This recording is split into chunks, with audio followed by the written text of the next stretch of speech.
বিসমিল্লাহির রহমানির রহিম। ডে 6 ক্লাসে সকলকে স্বাগত জানাচ্ছি আমি শাহিন আহমেদ। আশা করি মহান আল্লাহ তাআলার অশেষ রহমতে আপনারা সকলেই ভালো আছেন, সুস্থ আছেন। আলহামদুলিল্লাহ, আমিও আপনাদের দোয়াতে অনেক ভালো আছি, সুস্থ আছি।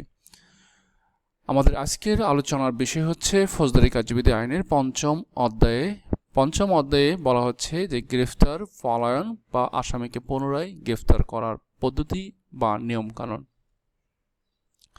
সেই ধারাবাহিকতায় ফৌজদারি কার্যবিধি আইনের ৪৬ ধারাতে বলা হচ্ছে যে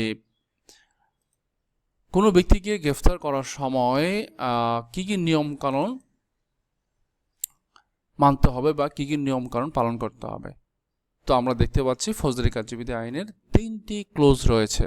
ক্লোজ ১-এ বলা হচ্ছে যে কোনো ব্যক্তিকে গ্রেফতার করার সময় প্রথমে তাকে কথার মাধ্যমে বা কাজের মাধ্যমে গ্রেফতার করতে হবে। মানে বলতে হবে যে ভাই, আপনার নামে ওয়ারেন্ট আছে, প্লিজ আমার সাথে থানায় চলুন। যদি কথার মাধ্যমে বা কাজের মাধ্যমে গ্রেফতার করা সম্ভব না হয় তাহলে তার দেহ স্পর্শ করা যাবে, মানে হচ্ছে তাকে আপনি হাত দিয়ে ধরতে পারবেন।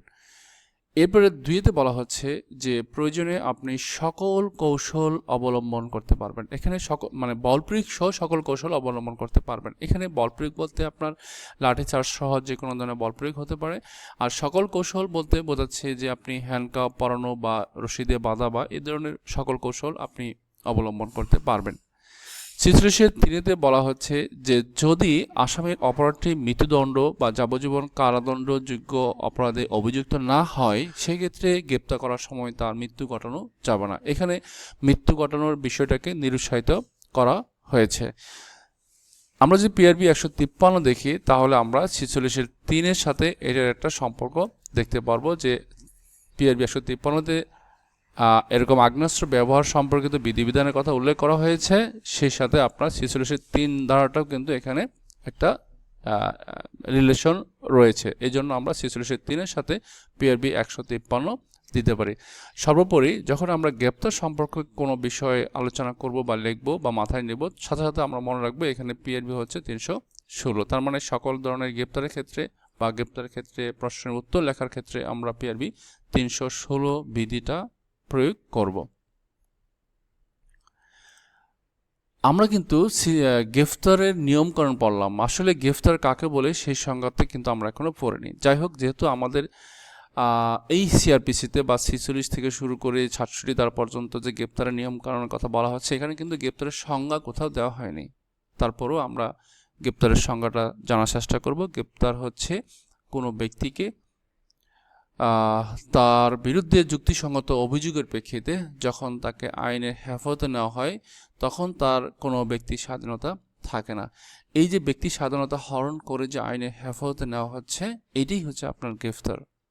যদি গ্রেফতারের সংজ্ঞা আসে তাহলে আমরা সাধারণভাবে ফৌজদারি কার্যবিধি আইনের ৪৬ ধারা এবং হচ্ছে পিআরবি ৩১৬ এটা আমরা দেওয়ার চেষ্টা করব। ২০২৫ সালে অর্ডিন্যান্সের মাধ্যমে এই ৪৬ ধারার পর আরও ৫টি ধারা সন্নিবেশিত করা হয়েছে, এটা আপনারা সকলেই জানেন।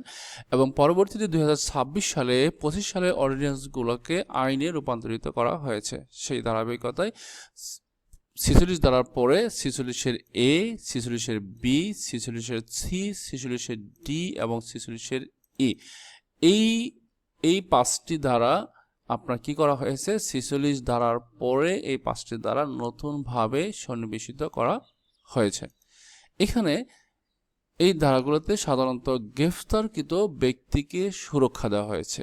যাকে গ্রেফতার করা হচ্ছে তাকে সুরক্ষা দেওয়ার নিমিত্তে সরকার এই ধারাগুলো প্রণয়ন করেছে। তো এখানে আমরা যদি দেখি যে কি কি বিষয়গুলো আনা হয়েছে, এখানে বলা হচ্ছে যে ৪৬-এর এতে যেটা বলা হচ্ছে যে যখন কোনো পুলিশ বা অন্য কোনো ব্যক্তি যখন গ্রেফতার করবে তখন তাকে কি কি নিয়মকানুন পালন করতে হবে। এখানে বলা হচ্ছে যে গ্রেফতারকারী ব্যক্তি তার পরিচয় প্রদর্শন করবেন, তার আইডি কার্ড প্রকাশভাবে রাখবেন যাতে গ্রেফতারকৃত ব্যক্তি বা তার আত্মীয় স্বজন সবাই এটা দেখতে পারে। এরপরে বলা হচ্ছে যে গ্রেফতার সংক্রান্ত বিষয়ে একটা স্মারকলিপি বা একটা মেমোরেন্ডাম তৈরি করতে হবে। এখানে সাক্ষীদের স্বাক্ষর নিতে হবে এবং আপনার গ্রেফতার কারণ যদি গ্রেপ্তারের আপনার যদি কেউ না থাকে, মানে সাক্ষীদের স্বাক্ষর নিতে হবে। যদি কেউ না থাকে সেই কারণে এখানে লিখতে হবে, প্রয়োজনে যাকে গ্রেপ্তার করা হয়েছে তার আপত্তি না থাকলে তার স্বাক্ষরও এখানে নিতে হবে বা হাতের ছাপ পায়ের ছাপ নিতে হবে। এবং বলা হচ্ছে যে গ্রেপ্তারকৃত ব্যক্তিকে যদি তার বাসার বাহিরে থেকে গ্রেপ্তার করা হয় তাহলে গ্রেফতার করার 12 ঘন্টার মধ্যে ওই ব্যক্তির, মানে গ্রেপ্তারকৃত ব্যক্তির পরিবারের সদস্যকে বা বন্ধু বা আত্মীয় স্বজনকে অবগত করতে হবে যে তাকে কোথা থেকে গ্রেপ্তার করা হয়েছে, কখন গ্রেপ্তার করা হয়েছে এবং তাকে কোন স্থানে রাখা হয়েছে। যদি গ্রেপ্তারকৃত ব্যক্তির শরীরে কোনো আঘাতের চিহ্ন থাকে তাহলে তাকে তাৎক্ষণিক চিকিৎসা করাইতে হবে, ডাক্তারের সনদ দিতে হবে এবং আঘাতের কারণ লিখতে হবে। গ্রেপ্তার করার পর গ্রেপ্তারকৃত ব্যক্তি চাইলে তার পছন্দের উকিল বা তার নিকটতম আত্মীয়ের সাথে দেখা করতে পারবেন, সম্ভব হলে 12 ঘন্টার মধ্যে। এখান থেকে গত বছর মানে 25 সালে এমসিকিউ এসেছিল, তো আশা করি এই 46 এ থেকে এমসিকিউ সহ আপনার ছোট লিখিত পরীক্ষা প্রশ্ন আসতে পারে। 46 আপনার বি ক্লোজে বি উপধারায় বলা হচ্ছে যে গ্রেফতার করার পরে আপনার কি করতে হবে, একটা অফিসিয়াল রেকর্ড রাখতে হবে। সেটার জন্য একটা অফিসিয়াল রেজিস্টার সংরক্ষণ করতে হবে, যে কেন গ্রেপ্তার করা হয়েছে তার কারণ লিখতে হবে, কে অভিযোগ দিয়েছে তার নাম তথ্য লিপিবদ্ধ করতে হবে, কার কাছে খবর দেওয়া হয়েছে তা মানে পরিবারের বন্ধু বা নাম তথ্য ইত্যাদি এখানে লিখতে হবে। গ্রেপ্তারকৃত ব্যক্তি যার হেফাজতে আছে তার নাম তথ্য এই রেজিস্টারে লিপিবদ্ধ করতে হবে। বিষয়টি জিডিতেও এন্ট্রি করতে হবে। যদি অন্য থানা এলাকায় যদি আপনার গ্রেপ্তারকৃত ব্যক্তি যদি ওই থানায় না হন, মানে অন্য থানা এলাকায় যদি হন গ্রেপ্তারকৃত ব্যক্তি, সেই ক্ষেত্রে আপনার গ্রেপ্তারের স্মারকলিপি কপি এবং থানার অফিসার ইনচার্জকে দিতে হবে, ওই থানার অফিসার ইনচার্জকে দিতে হবে এবং বিষয়টি জিডিতেও এন্ট্রি করতে হবে।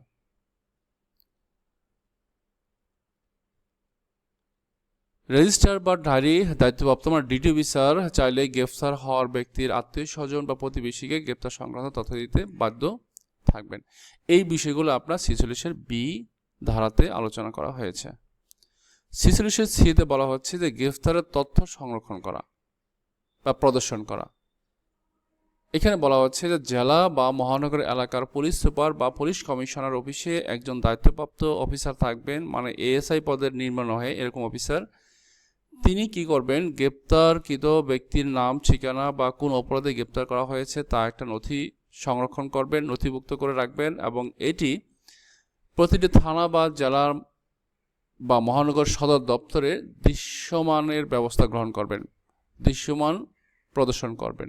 সর্বোত্তমভাবে ডিজিটালভাবে যদি হয় সেটাই সর্বোত্তম হবে, সেটাও চেষ্টা করতে হবে। 46 ডিতে বলছে যে গ্রেপ্তারকৃত ব্যক্তির স্বাস্থ্য ও সুরক্ষা। এখানে বলা হচ্ছে যে গ্রেপ্তারকৃত ব্যক্তি যার হেফাজতে আছে বা যার হেফাজতে রাখা হচ্ছে বা রাখবেন তার দায়িত্ব হবে গ্রেপ্তারকৃত ব্যক্তির স্বাস্থ্য সুরক্ষার যুক্তিসঙ্গত যত্ন নেওয়া। 46 ইয়েতে বলা হচ্ছে যে গ্রেপ্তারকৃত ব্যক্তির স্বাস্থ্য পরীক্ষা ও চিকিৎসা।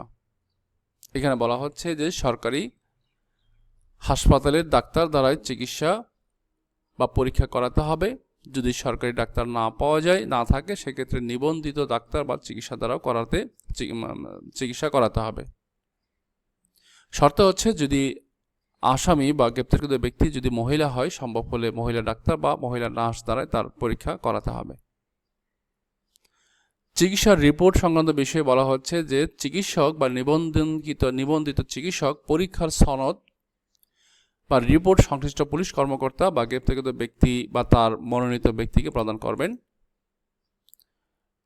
আরও বলা হচ্ছে যে গ্রেপ্তারকৃত ব্যক্তিকে যদি অসুস্থ বা আঘাতপ্রাপ্ত অবস্থায় ম্যাজিস্ট্রেটের সামনে হাজির করা সম্ভব না হয়,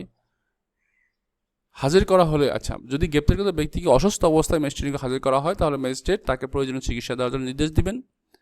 আর যদি বিষয়টা গুরুতর অসুস্থ বা আঘাতপ্রাপ্ত হয় বা হাসপাতালে ভর্তি হওয়ার প্রয়োজন হয় এবং ম্যাজিস্ট্রেটের নিকট সরাসরি যদি হাজির করা সম্ভব না হয় তাহলে ম্যাজিস্ট্রেট অনুমতি সাপেক্ষে ভিডিও লিঙ্কের মাধ্যমে তাকে হাজির করা যেতে পারে।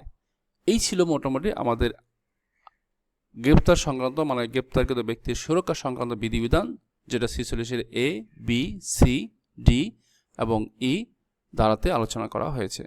এখান থেকে যেহেতু নতুন ধারা সংযোজন করা হয়েছে, আশা করা যাচ্ছে যে এখান থেকে আপনাদের প্রশ্ন বা এমসিকিউ থাকতে পারে। নেক্সট ধারা হচ্ছে 47 ধারা। 47 ধারা বলা হচ্ছে যে আসামি যদি কোনো গৃহে প্রবেশ করে, নর্মালি সেই গৃহে আসামি প্রবেশ করেছে ঠিক আছে, কিন্তু আপনি অ্যাজ এ গ্রেপ্তারকারী অফিসার বা পুলিশ অফিসার হিসেবে আপনি ওই গৃহের মালিকের অনুমতি ছাড়া প্রবেশ করতে পারবেন না। গৃহের মালিকের অনুমতি নিয়ে প্রবেশ করতে হবে এবং গ্রেপ্তার কার্যকর করতে হবে। 48 দ্বারা বলা হচ্ছে যদি 47 দ্বারা প্রয়োগ করা না যায় বা গৃহের মালিক যদি প্রবেশ করতে না দেয় বা অনুমতি না দেয়, সেক্ষেত্রে আপনি ওই গৃহের দরজা জানালা ভেঙে প্রবেশ করতে পারবেন। 49 দ্বারা বলা হচ্ছে যে আপনি অনুমতি নিয়ে ঢুকেন বা জোর করে ঢুকেন, মানে 47-48 দ্বারা প্রয়োগ করে যখন আপনি ওই গৃহে ঢুকবেন, ঢোকার পরে যদি আপনি বের হতে না পারেন বা আটকা পড়ে যান, সেক্ষেত্রে আপনি উক্ত গৃহের বা স্থানের দরজা জানালা ভেঙেও কিন্তু আপনি বের হতে পারবেন। 50 ধারাতে বলা হচ্ছে যে আপনি এই যে 46-এর 1, 2, 3, 47, 48, 49 দ্বারা প্রয়োগ করে যে আপনি গ্রেপ্তার করলেন, আপনার উদ্দেশ্য হচ্ছে আসামিকে গ্রেপ্তার করার। যদি আপনার আসামিকে সহজেই কথার মাধ্যমে গ্রেপ্তার করা সম্ভব হয়, সেক্ষেত্রে তো আর আগ্নেয়াস্ত্র বা বল প্রয়োগ করার প্রয়োজন হয় না। সেই কথাটা এখানে বলা হচ্ছে যে গ্রেফতারের জন্য প্রয়োজনের অতিরিক্ত বল প্রয়োগ করা যাবে না, যতটুকু প্রয়োজন তার অতিরিক্ত বল প্রয়োগ করা যাবে না। Thank you so much. এই পর্যন্তই। নেক্সট ডে 7 ক্লাসে ভিডিওটি দেখার জন্য আমন্ত্রণ জানিয়ে আজকের মতো এখানে ভিডিও শেষ করছি। দেখা হবে নেক্সট ডে 7 ক্লাসে। এই পর্যন্ত সকলে ভালো থাকবেন, সুস্থ থাকবেন। যারা নিয়মিত আমার ভিডিওগুলো দেখেন তারা চ্যানেলটাকে বা পেজটাকে ফলো দিয়ে রাখবেন বা সাবস্ক্রাইব করে রাখবেন। আমি আপনাদের কাছে উৎসাহিত পাবো যে আপনারা ভিডিওটি দেখেন বা লাইক শেয়ার করে রাখবেন। Thank you so much. আসসালামু আলাইকুম।